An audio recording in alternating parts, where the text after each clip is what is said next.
And here's a description of what he looked like.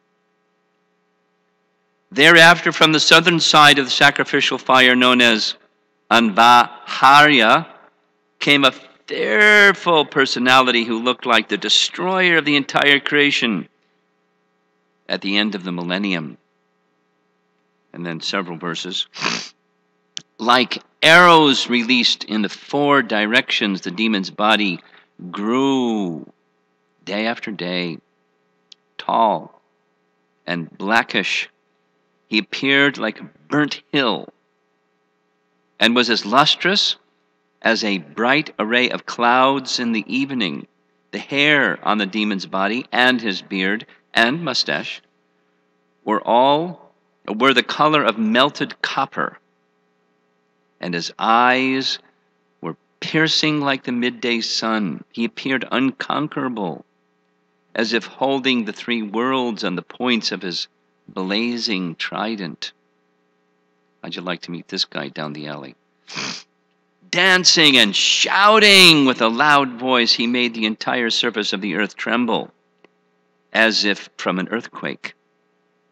As he yawned again and again, he seemed to be trying to swallow the whole sky with his mouth, which was as deep as a cave.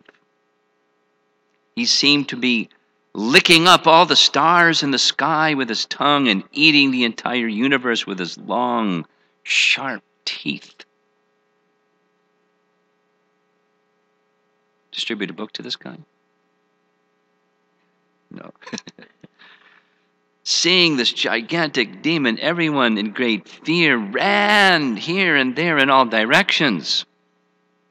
And then this verse, text 18. That very fearful demon, who was actually the son of Twashta, covered all the planetary systems by dint of austerity. Therefore he was named Vritra, or one who covers everything. And the 1-sentence purport reads, in the Vedas it is said, Sa imalokan avranot tat atad vritrasra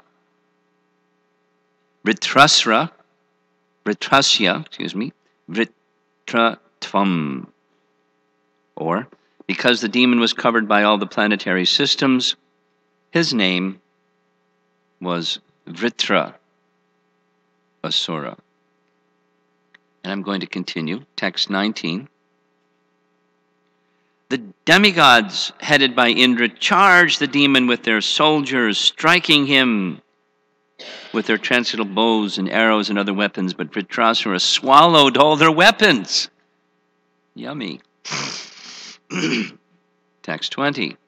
Struck with wonder and disappointed upon seeing the strength of the demon, the demigods lost their own strength. Therefore, they all met together to try to please the Supersoul, the Supreme Personality of Godhead, Narayana, by worshiping him. The demigod said, text 21. The 3 worlds are created by the 5 elements, namely earth, air, fire, water, and earth. Ether, air, fire, water, and earth. I'm used to the other way around. Which are controlled by various demigods, beginning from Lord Brahma. Being very much afraid that the time factor will end our existence, we offer presentations unto time by performing our work as time dictates. Interesting. The time factor himself, however, is afraid of the Supreme Personality of Godhead. Very interesting also. Therefore, let us now worship that Supreme Lord who alone can give us full protection. Purport. When one is afraid of being killed, one must take shelter of the Supreme Personality of Godhead. he is worshipped by all the demigods beginning from Brahma, although they are in charge of the various elements of this material world. The words Vibheti Yasmat in text 21 indicate that all the demons, regardless of how great and powerful, fear the Supreme Personality of Godhead. The demigods, being afraid of death, took shelter of the Lord and offered him these prayers, although the time factor is fearful to everyone. Fear personified, that's the time factor, is afraid of the Supreme Lord, who is therefore known as Abhaya, fearless. Taking shelter of the Supreme Lord brings actual fearlessness, and therefore the demigod decided to take shelter of the Lord.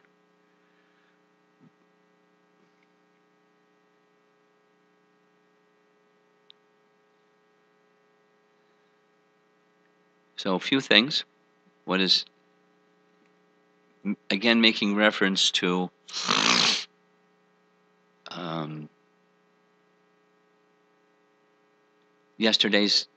the theme of yesterday's class, the prescribed duties for mankind, and the message of Srimad Bhagavatam being Paradharma.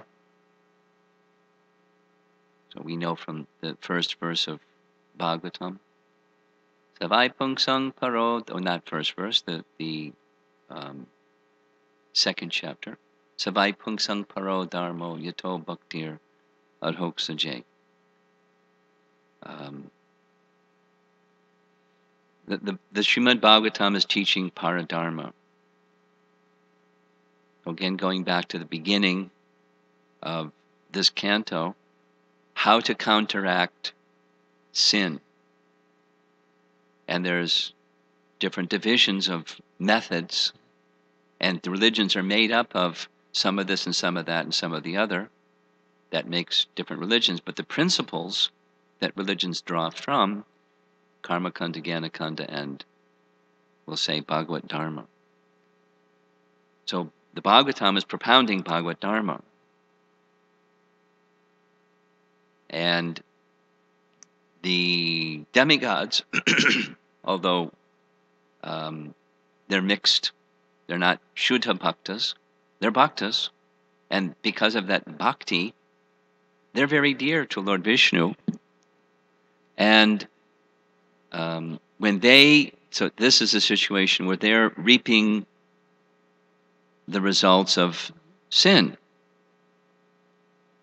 There was the offending Brahaspati sin, then there's the killing of a Brahmana sin, and Indra tried this and tried that, but it was unsuccessful.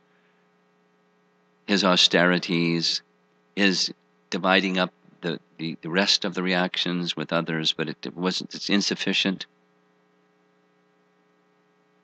Vritrasura was created, and so how to address the reaction of sin? It's not just get rid of the guy Vritrasura. It's the reaction to sin, because supposing the reaction to sin isn't dismissed, so supposing by cleverness or one way or another, they escape Vritrasura, the reaction to sin and the tendency to sin again, the potential of that is not uprooted except through bhakti. That's the message of the Bhagavatam. So that's one point I wanted to make. This is showing by historical example what should a devotee do, one who is cultivating bhakti, when there's reaction to sin, and specifically in the purport, when you're facing death, there's death, because he's called in this verse,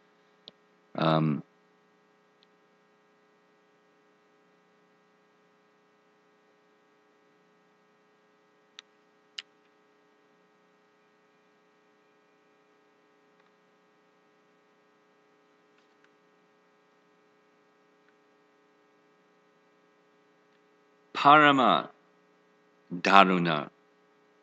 Very fearful. So whether it's death or whatever it is that's fearful, what do? If you're a devotee, on the strength of whatever bhakti quantum that you have, you turn to the Supreme Lord. That's what the teaching is, because He's our shelter. The next part is explaining why He's our shelter. There's fear, and then there's fearlessness, and He's the position of fearlessness, and one who takes shelter of Him can become fearless. I want to go back a little bit to, this is a little Tattva Sandarbha message. Tattva Sandarbha. BBT has published Tattva Sandarbha. It's one of the 6 Sandarbhas by Jiva Goswami. And Gopi Pranadana Prabhu and his team made a translation of the book and a translation of Baladev Vidyabhusan's commentary on the book, and the BBT published it. So in the beginning section is Pramana Kanda. Kanda means section. So the Pramana Kanda is the means of knowing something is Pramana. If you want to know something, you have to turn to some means of knowing something. So Jiva Goswami analyzes the means of knowing Krishna, because the earlier part is he wants to talk about Krishna, but then he says, well, before we talk about Krishna, let us consider what's the best means of knowing Krishna before we start speaking about Krishna. We should speak about Krishna knowingly. And he goes through a whole section of how you can possibly know things. Direct sense perception, pratyaksha, reason and logic. Well, you're like, there's light coming through the window. So by reason and logic, the sun has risen. But maybe there's some other source of light besides the sun, and that's why there's light coming through the window. So, but by reason and logic, the sun has risen. And it's, it's every other day at this time, the sun has risen. But maybe there's some other, so by reason and logic, it's fallible. So Shabda Pramana is the best. Anyway, just to fast forward, he goes through of Shabda, or scripture, descending knowledge coming from the transcendental Lord. There are different varieties of that. There's the Shrutis and there's the Smritis. And without all the analysis, he says the Shrutis are best because it's easily accessible, it explains that which is difficult to understand, and it's available in its fullness because the Shrutis are not. And so he gives other logical, persuasive reasons, including that the Smritis, the Puranas and Itihasas, they're as Vedic as the 4 Vedas, and with compelling statements from the Shrutis that say that. So then he says, okay, amongst the Puranas and Itihasas, the Smritis, what's best? Then he goes through a discussion about, from Bhagavad Gita, we know that there's the modes of nature, and amongst the modes of nature, the mode of goodness is best. And he gives scriptural references in addition to Bhagavad Gita. Mode of goodness is best. And so the Puranas, amongst the Smritis, they're divided into 6, 6, and 6. The Mahapuranas, 6 in the mode of goodness, 6 in the mode of passion, 6 in the mode of ignorance. The 6 in the mode of goodness are best. And amongst the 6 in the mode of goodness, Bhagavad Purana is best. And not only the Bhagavad Purana says it, the other Puranas say it. And not only the Sattvic Puranas, the other Puranas, best. Bhagavad Purana is best. And then, well, what's the Bhagavad Purana? Which one is it? So there's a very nice verse.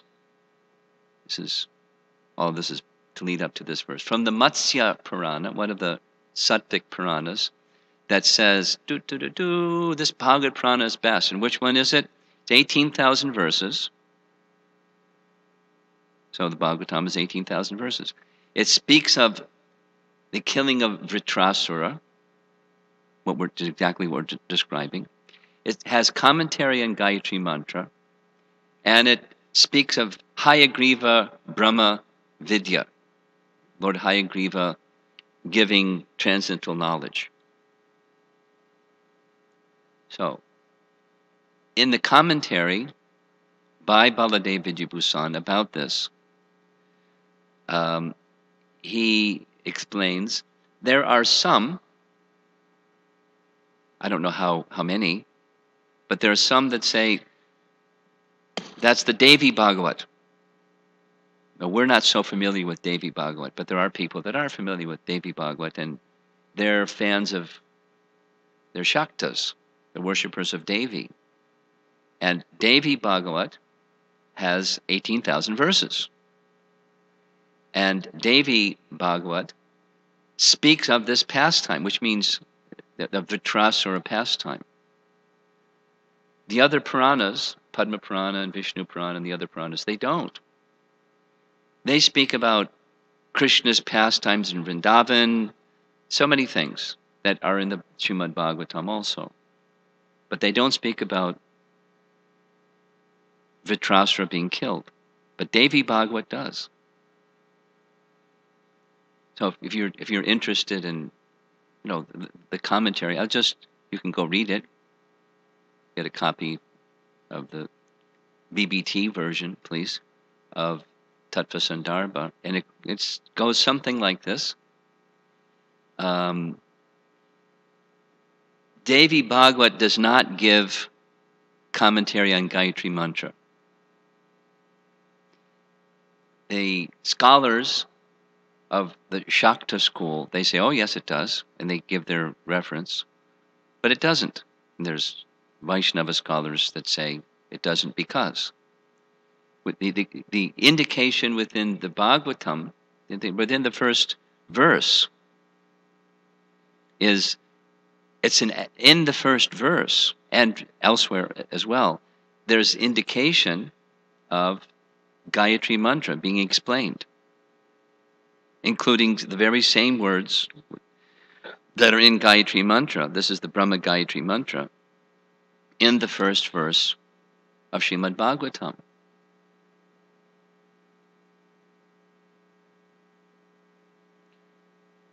Just some appreciation.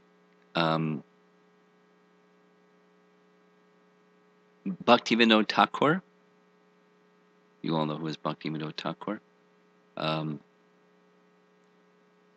One of the 100 books that one of the final or last of the 100 books that he wrote was Bhagavat Arka Marichi Mala.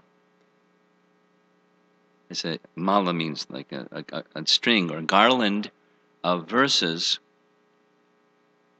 illuminating the subject matters of Srimad Bhagavatam, which is similar but different from the Tattva Sandarbha. Excuse me, the 6 Sandarbhas of Jiva Goswami. The Sandarbhas of Jiva Goswami is a particular type of commentary on Srimad Bhagavatam. It's different than this kind. He did one of those too, like verse by verse by verse, that kind. But Tattva Sandarbha is by topic. And there's 6 main topics and then subtopics under those 6. And that's what Tattva Sandarbha is. He's explaining them. And what this Bhagavat Arka Marichimala by Bhaktivinoda Thakur does is it's his, Bhaktivinoda Thakur's analysis of the topics. And there's so many. And then there's verses within the Bhagavatam that illuminate that topic. So it's a garland of verses illuminating from the Bhagavatam, illuminating the topics within the Bhagavatam.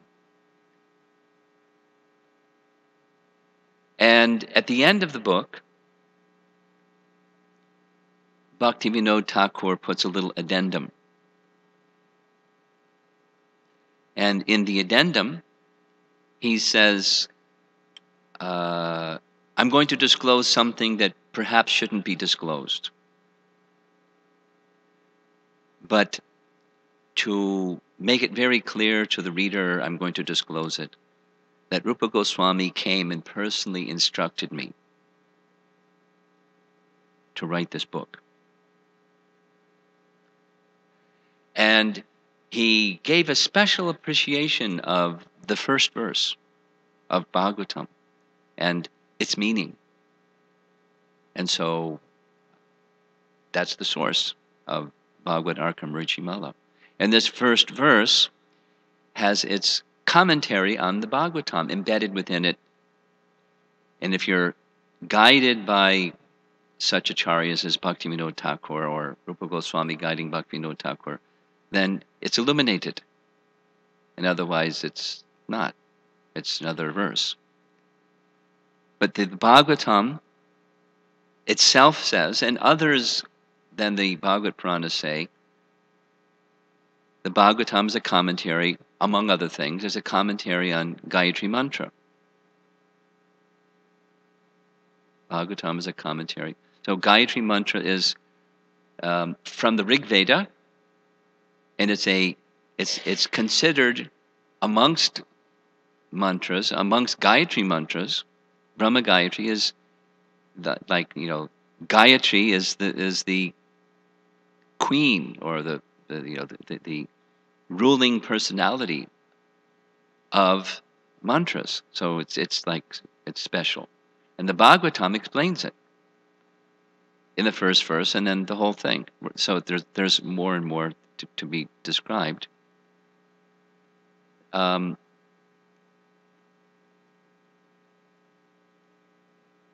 Devi Bhagavat doesn't do that.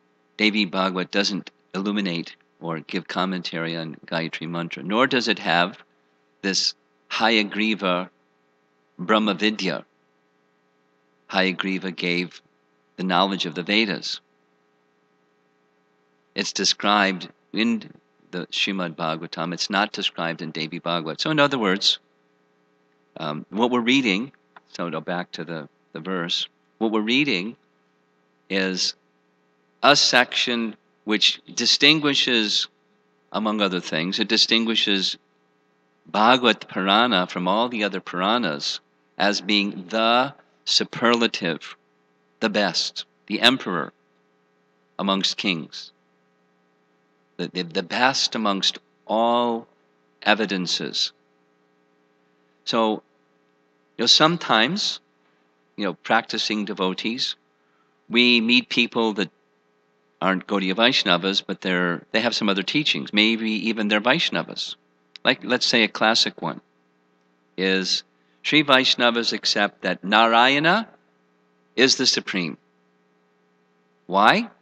Because their pramana is Vishnu Purana and Padma Purana, primarily those two.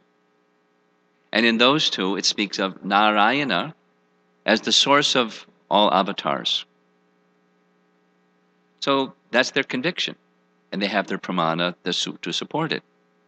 And they view, for example, that Krishna is an incarnation of Narayana. And therefore he's none different than Narayana because he's an incarnation of Krishna. And so they like coming to places where we're seeing, Krishna worship. They have a little problem with Radha Krishna. They like Rukmini Krishna or Satyabhama Krishna because that's, they don't have this Vraja mood. They have the Aishwarya mood. Anyway, Krishna and Narayana are the same. But between the two, as far as Sri Vaishnavas are concerned, Narayana is the source of all incarnations. You familiar with that a little bit? Okay, so some of you are. So now, what do? We don't argue with them or like get out a sword or a club and start dueling and bashing and saying, rah, rah, rah. We don't do that. But we shouldn't be like bewildered. Well, wait a minute. Maybe if one's faith is soft and pliable, if one is in the Kanishta position, well, maybe weren't told the real deal. Maybe Krishna isn't supreme. Maybe Narayana is supreme, because there's all these people that they're really Paka, they're really staunch, and Narayana is supreme. Our basis of accepting that Krishna is supreme is the statement of Srimad Bhagavatam, that Krishna is supreme.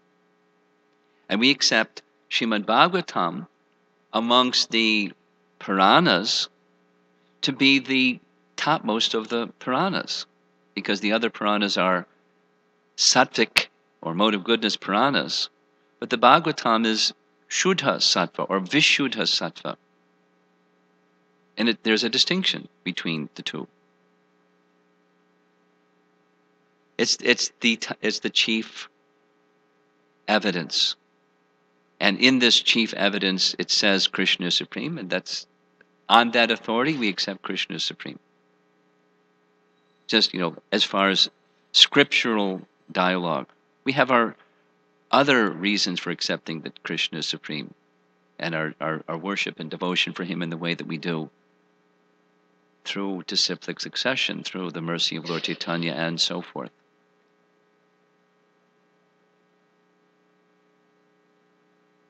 Anyway, a little sharing about this pastime that we're reading has a special significance in distinguishing Srimad Bhagavatam from any of the other Puranas.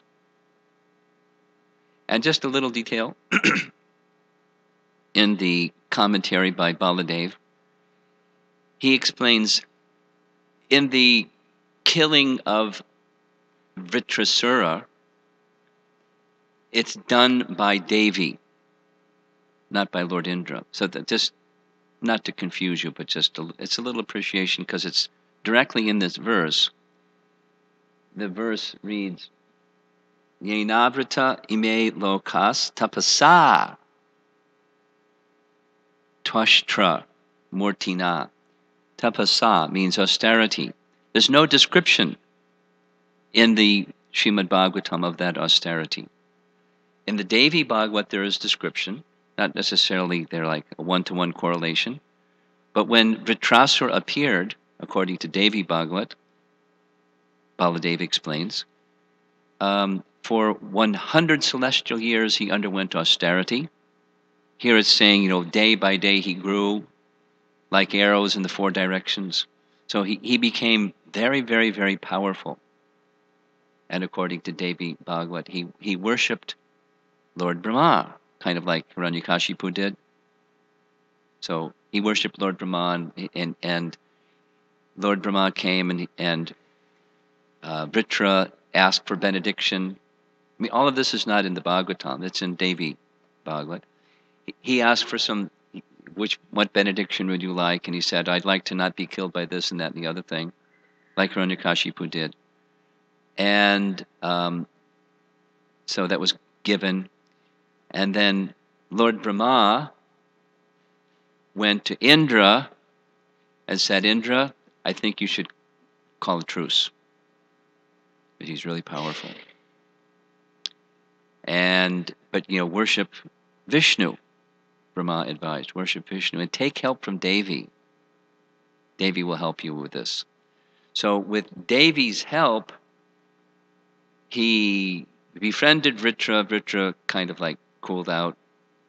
And with Devi's help, he was able to kill Vritra because he had a lightning bolt weapon that was covered by foam. So he was killed by foam and not by, other means that he got a benediction from Brahma that he wouldn't be killed by. One of these tricky things. But it's not, please appreciate, beside the narration of the pastime, it's not, the distinction here is not taking shelter of the personality of Godhead in Devi Bhagavat. In the Bhagavad Purana, it is, because this chapter is prescribed duties for mankind. Our prescribed duty is take shelter of the supreme personality of Godhead period. And whatever other things you do, they're to assist that, period. You know, the Sarva Dharmam Parityaja Mame Kam Sharanam Braja doesn't mean we don't do other things. Like Baladev says, there's a whole section, long section in Devi Bhagavad about charity this and charity that doesn't appear in the Bhagavatam. Because the Bhagavatam's message is not elevate yourself by charity.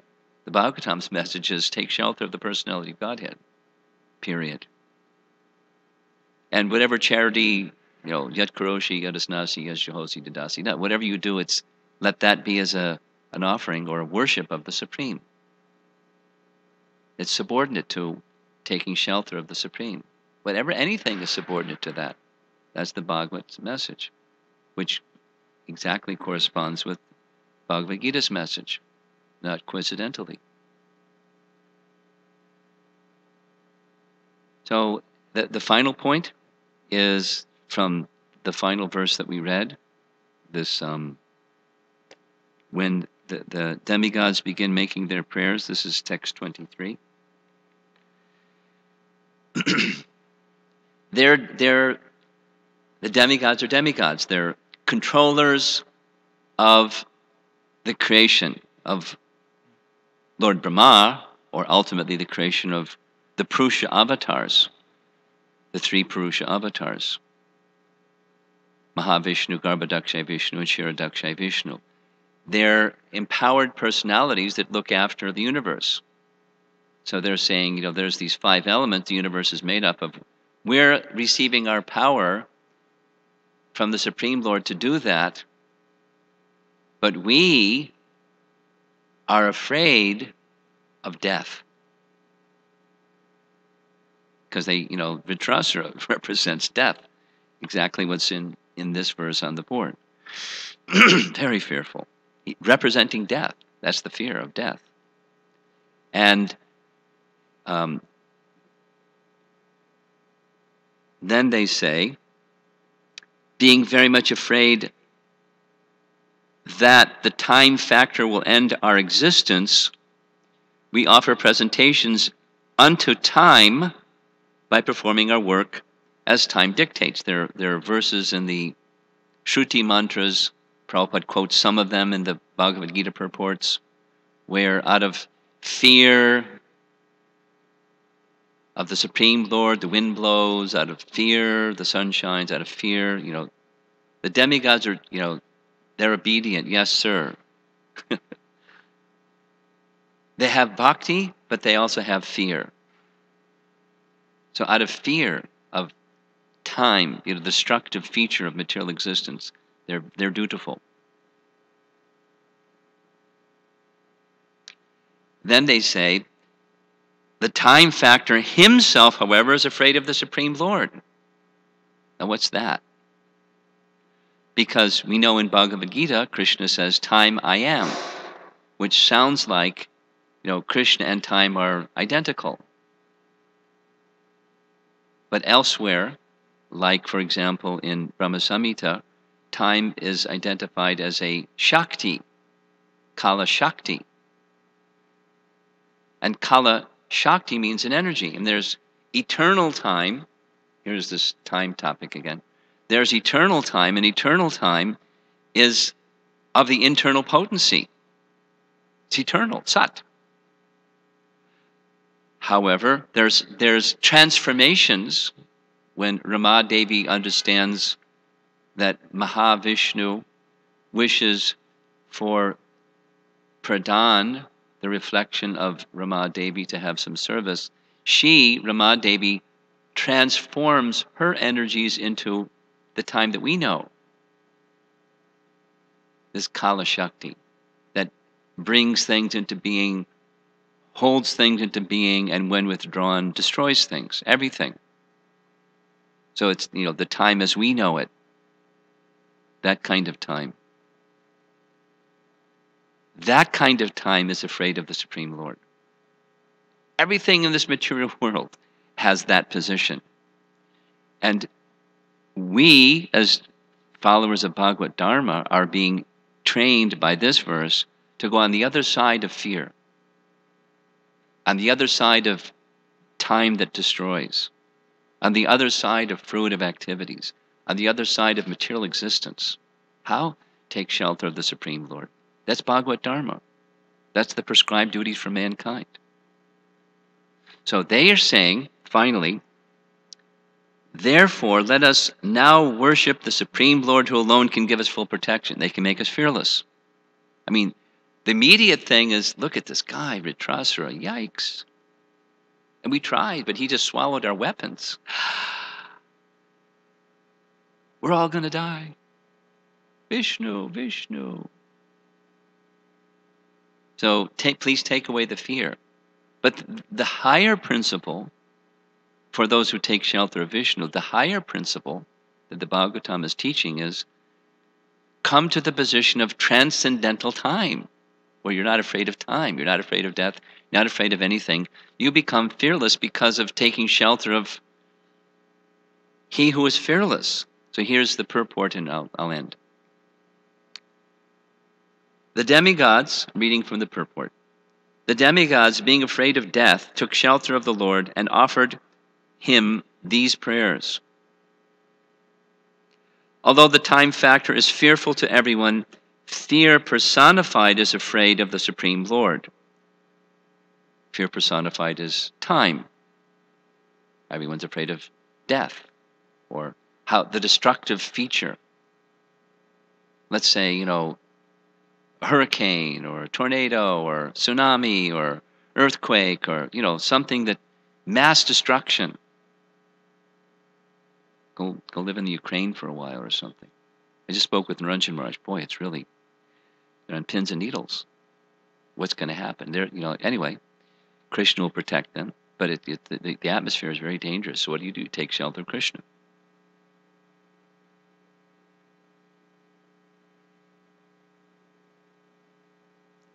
Although the time factor is fearful to everyone, fear personified is afraid of the Supreme Lord, who is therefore known as Abhaya, fearless.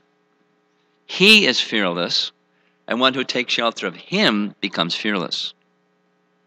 You take shelter of Krishna, you become protected by Krishna, or Krishna-ized, or Krishna-like. So as He is fearless, you become fearless. And just the last little point. Prabhupada, the name that was given to Prabhupada at birth by his father, was Abhay.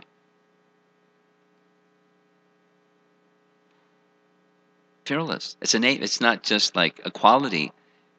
Here, Prabhupada is writing, although he's not using his name, saying, that's me. He's saying, that's the Supreme Lord, Abhay. He's fearless. So when Bhaktisiddhanta initiated him, he gave him the name Abhay Charan. Charan is, shelter at the feet of Abhay, which is the same. There's the Lord and one who takes shelter of the Lord. Both are fearless. And he, Srila Prabhupada, in his Bhagavatam presentation, and all of his teachings, is wishing to take us to that position of shelter of the Supreme Lord, position of fearlessness. It's fearful. Prahlad Maharaj speaks of this. The material world is a very fearful place. But one can be fearless if one takes shelter of the Supreme Lord. Prahlad indicated he was not feeling fear of this wicked Hiranyakashipu. The demigods were afraid of Vritrasura. Prahlad was not afraid of Hiranyakashipu. I don't know which of the two you'd rather encounter, Hiranyakashipu or Vritrasura. Take your pick.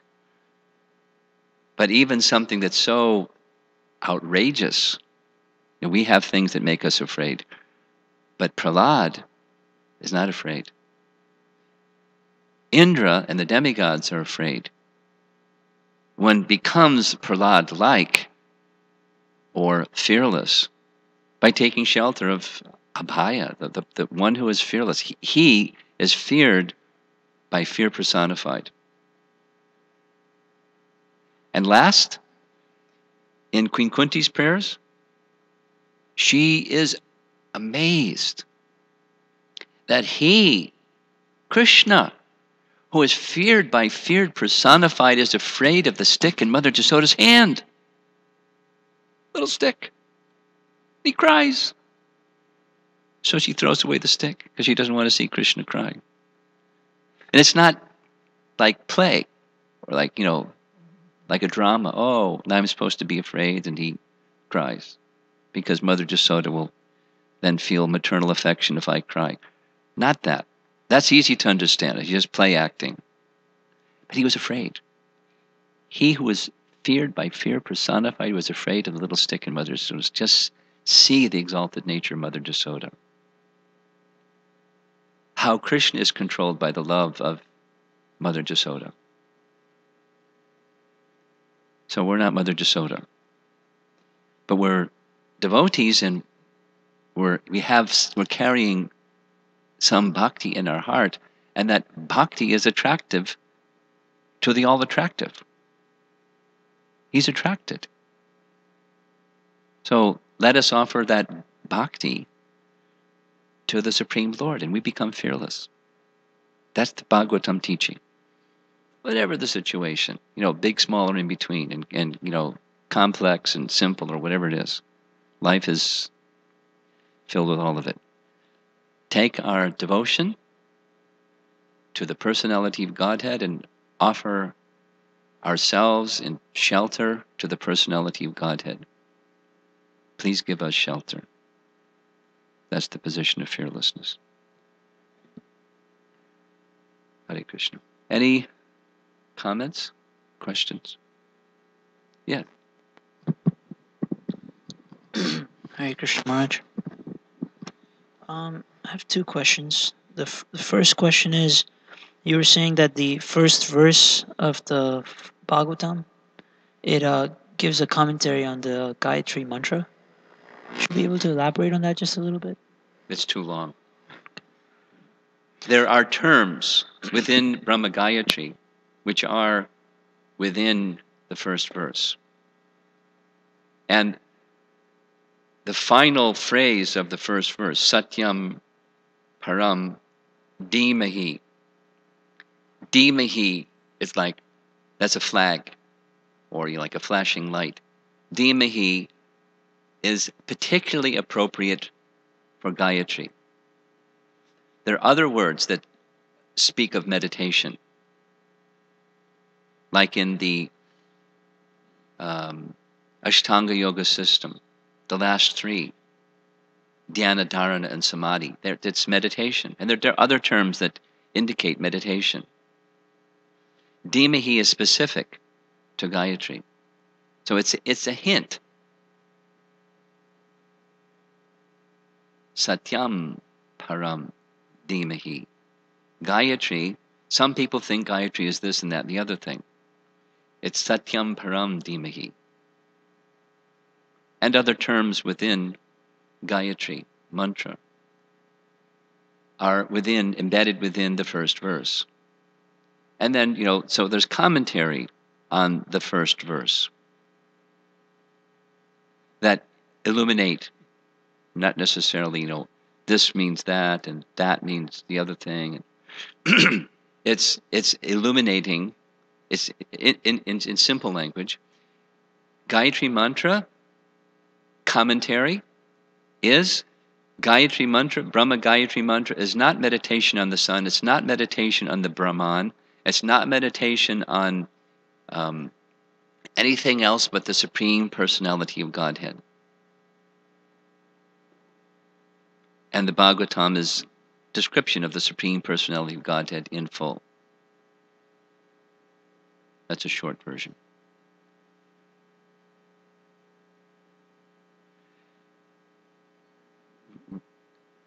Read the first verse and read Prabhupada's purport of the first verse. And, Tejo varimridam yata vinimyo yatra trisargo mrisha. So there's description in Gayatri of the features of creation. Bhur loka, bhuvar loka, swarga loka, places that are made of elements And even those that are in the heavenly planets, according to the first verse, they're bewildered by the arrangement of those elements. But there's an unbewildered state where one can then fix one's mind on the Supreme Personality of Godhead. For example, as part of the commentary of the first verse on Gayatri Mantra. And it's the whole Bhagavatam. The first verse is like a key that is then expanded and expanded and expanded in the other 17,999 verses. It's a key. It's like a sutra-like key. Right? What else? There was a traveling Russian brahmachari who passed through Chicago. Maybe about a few months ago, he told us a story about how this one devotee in Eastern Europe, his little girl was kidnapped by some people. And instead of calling the cops, he sat in front of his Nrsinga Didi and just chanted japa for like 5 hours. And somehow she came back to the house. And he told us that when he tells his story in universities, He told his story when he tells the story in universities. in the what? In universities. In a university. Like in universities, programs. Like this brahmachari, when he travels around and does university programs. He does you speak very clearly the beginning of the sentence. And speed At up. the end of the sentence, you speak real fast, and I can't just get it. When this brahmachari travels Yeah. and does university programs. Does university programs. Yes. Okay. And he tells this story about the girl getting kidnapped. Okay. And the father not calling the cops. Okay. He often gets challenged. He gets challenged. Even criticized. Criticized. Very irresponsible. He should have Why? called the cops. You should have gone to the police. Yeah. And I was also thinking, very strange. He should have called the cops. I thought that when I first heard the story. I thought this is strange. How come he didn't call the cops? He could do both. So this is where my faith is at. Huh? So that's an indication of where my faith is at. No, it's not. It's not just where your faith is at. It's what you should do. Prabhupada didn't instruct us like that. The Lord Chaitanya didn't instruct like that. The position of government is to give protection. And when one requires protection, one goes to the enforcement of protection. It's their service. It's their duty. They're not only have the authorization from the state, but if they're to whatever degree they have capacity given by God, that's their duty. So one can do both. It's not just, that's not a statement of, well, that's weak faith.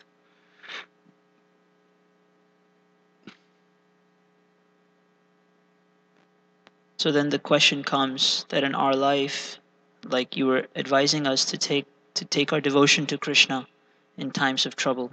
Sure. We have many situations.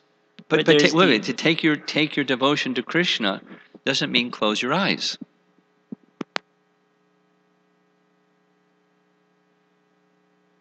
So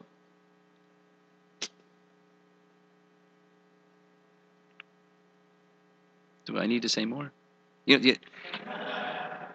There's a structure in which we live, and that structure is provided by Krishna. It's from Krishna. So we thinking of Krishna, we may utilize this or that or the other thing. I mean, let's take another example.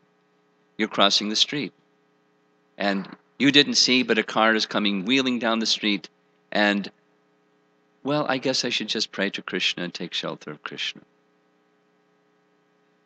We do practical things. We should not just panic out of fear and scream and, we should take shelter of Krishna and get out of the way of the car that's screeching around the corner.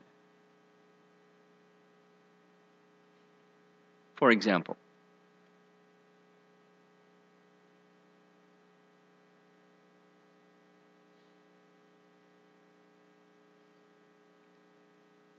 Yes.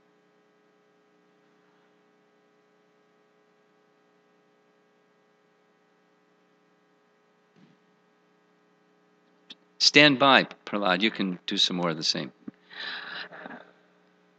When you are in a fearful state of mind, and as a practicing devotee, your attention does go to taking shelter of Krishna. But the reason behind that is that because the situation is very disturbing and you want to be relieved of the disturbance. Is that okay to have? Sure. But first, pause. Next, take shelter of Krishna. And then contemplate what's the best way to address the situation. So, in addressing the situation, one of the fear is that uh, what you say won't be accepted at the face value. So, still be confident that Krishna knows. Yeah. And Yeah. And it doesn't mean, your business stops there. You may go on doing 10 other things, or you may not, or 2 other things. But in any case, ultimately the shelter of Krishna is there. So, thank you, Maharaj. anything else? Yes?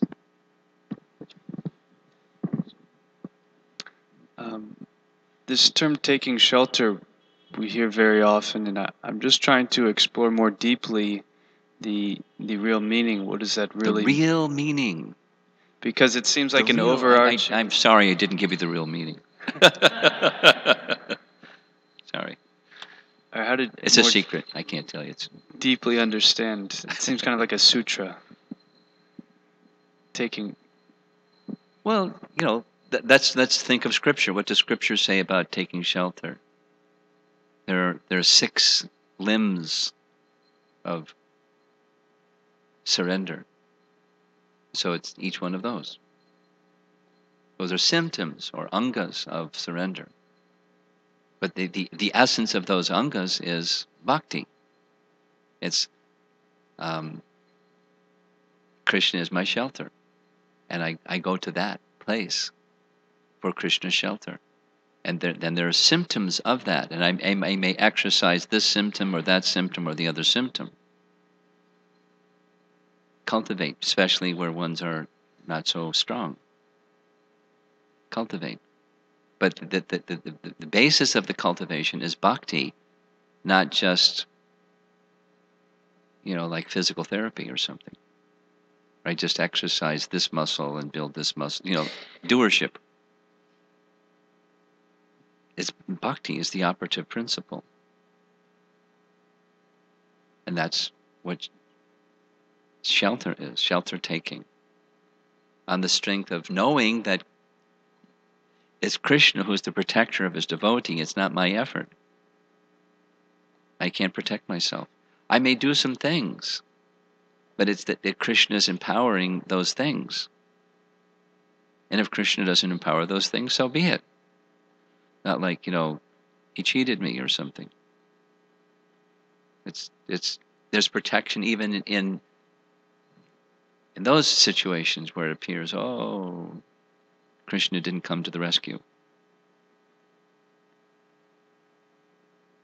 That's an appearance only. Krishna is always there, especially for his devotee. And that's Krishna. That's one of the most glorious features of our master. He will never neglect his devotee. Never. The way in which he extends himself to his devotee may not be the way the devotee was expecting Krishna to extend himself. They wanted, remove this obstacle, hurry. It may not be like that. But Krishna's protection is there nonetheless. Nonetheless. Always. It's just his nature. And one who has bhakti will understand that. Even in the most trying of circumstances.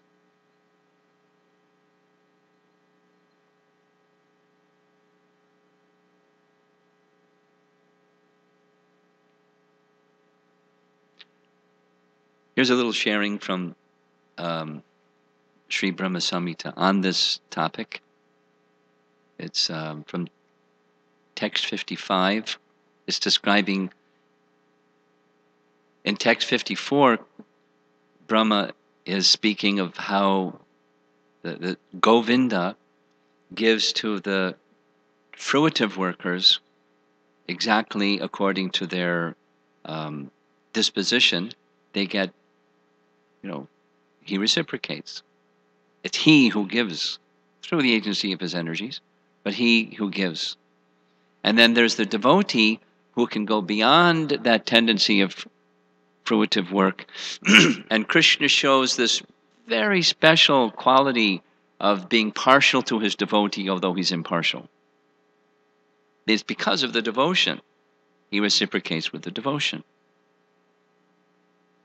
And then he, in the purport of that verse, it's delicate, it's subtle, but Bhaktisiddhanta says that personality of Godhead may to draw the living entity who has devotion but is mixed, from the mixed position to the unmixed position, there may be some ordeal. It's because he's attached to the temporary.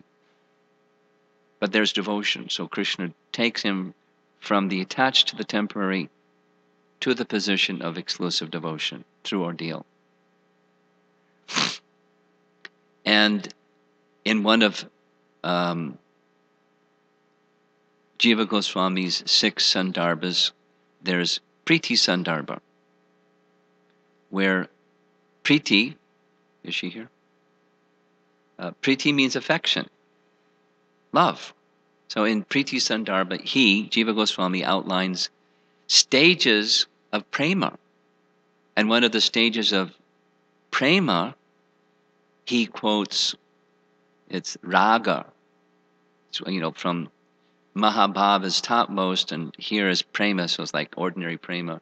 And then higher and higher and higher stages of prema, up to Radharani, Mahabhava. And one of them is raga. And the prayer of Queen Kunti, where she, one of the famous parts of Kunti's prayers, is she prays for difficulty. Like, who does that? Kunti does.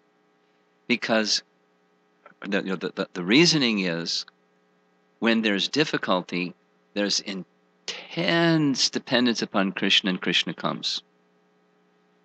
So what's the use? Krishna is now leaving Hastinapur to go back to Dwarka because there's no difficulty.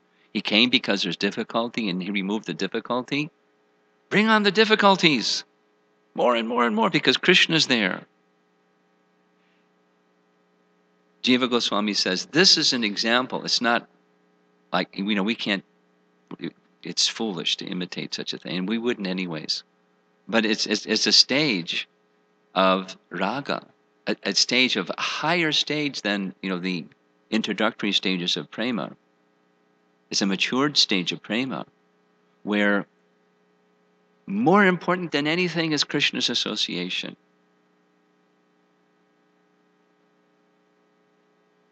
And if it's difficult for Krishna's association, no problem. That's shelter. It's a mature stage of shelter. Just some sharing. And from our positions, we can't imitate Kunti, but we can understand when difficulty does come, it fits in with the verse. Here comes difficulty. And Bhagavat Dharma teaches, take shelter of Abhaya, the Supreme Lord, who is fearlessness. He's feared by fear personified. So we take shelter of him. And now your question. What's the real meaning of taking shelter? Let go of the other stuff and just take shelter. And their symptoms. And even difficulty. It's no difficulty. It's ecstasy.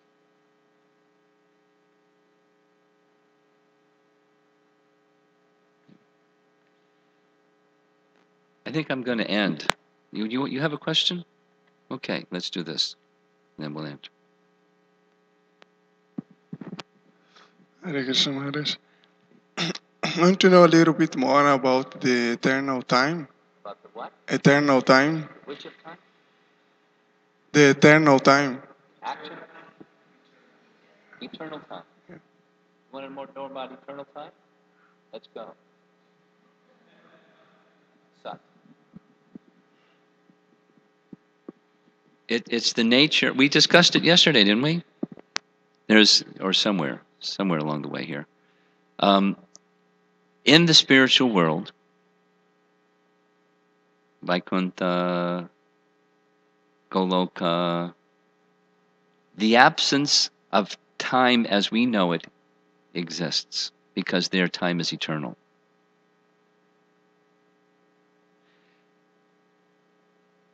At the same time, while time is eternal, by the action of the internal potency, the Yogamaya potency, there's a sense of passage of time. It's Yogamaya, because time is eternal. But Yogamaya all she does is facilitate Krishna's pastimes. And Krishna's pastimes are for Krishna's enjoyment. It's a place where Krishna enjoys.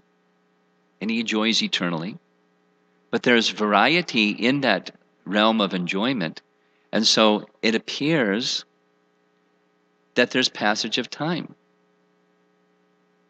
Because how do you have events without passage of time? Can you think of events that occur without passage of time? Certainly in our realm, no. There's time. But now how do events take place in the spiritual world where time as we know it is absent? Time is eternal.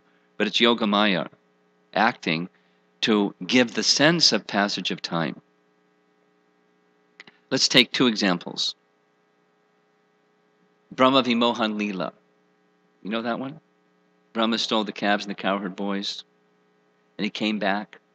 He saw the calves and the cowherd boys. So he went back to the cave, and there was the calves and the cowherd boys. So he went back to the scene of the crime, and there was not just calves and cowherd boys, but forms of Narayan and all that spectacle that he saw. And then all of that disappeared. It was just Krishna looking at him with unblinking eyes, smiling. So while that took place, that moment of Brahma's time, 1 year passed. This is time. 1 year passed on earth. Right? And Krishna took the position of each of the cowherd boys and each of the calves so that the cows could have Krishna as their calf, and the mothers could have Krishna as their son and fulfill their parental affection, Vatsalya Rasa. And then that year passed in Boma time. And then the cowherd boys are having lunch with Krishna. From their perspective, just a moment had passed. And they said to Krishna, "Oh, you're so attached you can't be without us. Sit down and have your lunch." It's Yogamaya. For pastime, purpose. For some, it's 1 year. For them, it was a moment. Time is very flexible. It's just Yogamaya stretching and collapsing for pastime purpose. Here's another example. Your question is describe a little bit about eternal time. It's just the internal potency and Yogamaya moving the appearance of time to be like this and that and the other thing. So, rasa dance. For the gopis, their separation from Krishna feels like 12 years or more, but it's actually yugayitam nimeshena. And what's a nimesha? It's a fraction of a second. And a yoga is thousands and thousands of years, probably just 12 years or more, for just a fraction. That's when there's separation. But when there's meeting, for the whole night they did rasa dance. For the gopis, it felt like just a few moments. and it's over. But according to Bhagavatam, it was the night of Brahma. It was a long rasa dance. Because the light of Brahma is a long time. So it's just, time is very flexible. It's something like, the deities have a backdrop. And it's just a backdrop. It's actually eternal time. But it appears like this, and sometimes appears like that, and very flexible. To assist Krishna's pastimes, that's all. That's eternal time. Kind of mind-blowing, isn't it? It's not time as we know it, that's for sure. And even time as we know it, it's still relative. But then, eternal time is very flexible. To assist Krishna's pastimes. You ready? Let's go. Goloka Vrindavan. The train's pulling out. Get on board. Srila Prabhupada ki jai.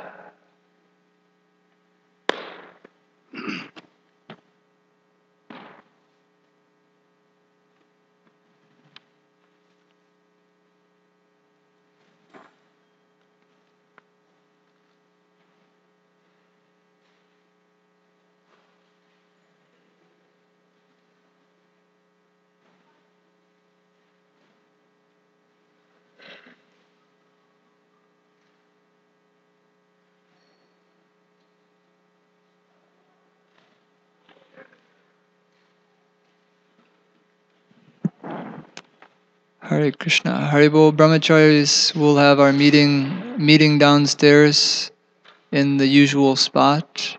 Hare Krishna.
No.